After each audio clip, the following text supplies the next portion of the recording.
প্ৰায় 5:30মান বজাত যিটো ঘটনা হৈ গ'ল, খুব মৰ্মান্তিক এটা ঘটনা।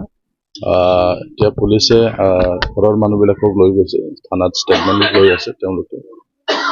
যিহেতু ঘটনাটো পৰিয়াল কেন্দ্ৰিক বুলি আমি গম পাইছোঁ, কিন্তু গোটেই কথাটো পৰিয়ালে যেতিয়া ষ্টেটমেণ্ট দিব থানাত তেতিয়া স্পষ্ট হ'ব। কিন্তু এতিয়া আমি ইয়াত আহি অলপ গম পাইছোঁ যে তেওঁলোকৰ পৰিয়ালৰে এজন জোৱায়ে ৰাতিপুৱা আহি পেলাই এই হত্যাকাণ্ডটো কৰিছে বুলি আমাক ঘৰৰ ওচৰ চুবুৰীয়াবিলাকে জনাইছে।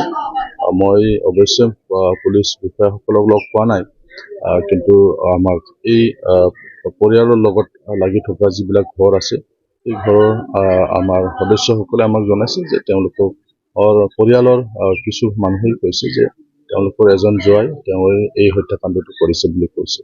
গতিকে এইটো এটা পৰিয়াল কেন্দ্ৰিক এটা ঘটনা। কিয় কাৰণে হ'ল বা ইয়াৰ লগত কোনোবা আৰু জড়িত আছে নেকি, কি কাৰণত হ'ল, এই গোটেই কথাটো ষ্টেটমেণ্টত ওলাই পৰিব আৰু অতি সোনকালে দোষী কৰায়ত্ব কৰিব লাগে।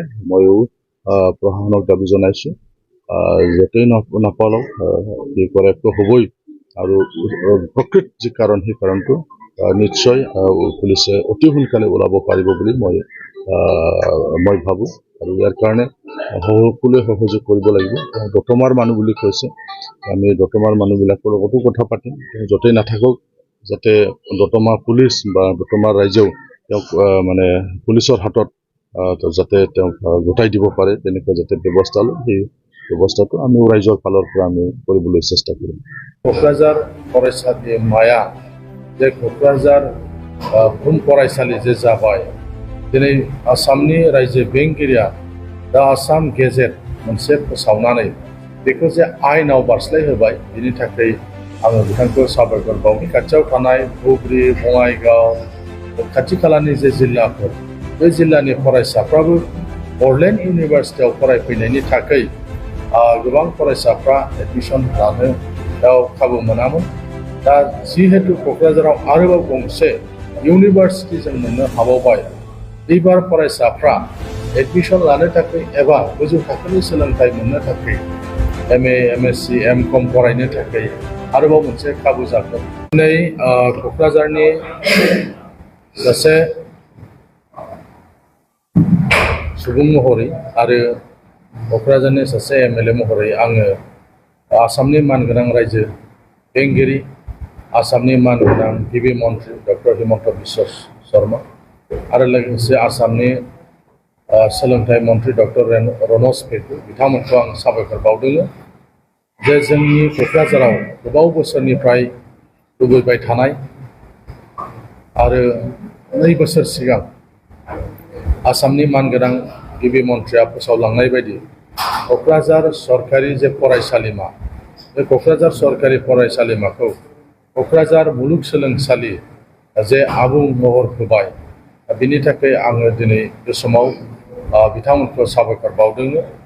दिनै जोंनि जे क'क्राझार फरायसालिमाया जे क'क्राझार बुहुम फरायसालि जे जाबाय, दिनै आसामनि रायजो बेंगिरिया दा आसाम गेजेट मोनसे फोसावनानै बेखौ जे आयेनाव बारस्लायहोबाय, बिनि थाखाय आङो बिथांखौ साबायखर बावदों। क'क्राझारा बिटिआरनि केपिटेल जानायलाय बिटिआर ओनसोलनि 5 जिल्लानिफ्राय फैनाय फरायसाफ्रा क'क्राझाराव थानाय बड'लेण्ड जे इउनिभारसिटि, बे इउनिभारसिटियाव गोबां फरायसाफ्रानो मुं थिसन्नो थाखाय खाबु मोनामोन। मानोना जोंनि बिटिआर हालामनि फरायसाजों लोगोसे क'क्राझारनि खाथियाव थानाय धुबुरी, बङाइगाव, खाथि खालानि जे जिल्लाफोर, बे जिल्लानि फरायसाफ्राबो बड'लेण्ड इउनिभारसिटियाव फरायफैनायनि थाखाय गोबां फरायसाफ्रा एडमिसन लानो खाबु मोनामोन। दा जिहेतु क'क्राझाराव आरोबाव गंसे इउनिभारसिटि जों मोननो हाबावबाय, एबार फरायसाफ्रा एडमिसन लानो थाखाय एबा गोजौ थाखोनि सोलोंथाइ मोननो थाखाय MA, MSc, MCom फरायनो थाखाय आरोबाव मोनसे खाबु जागोन।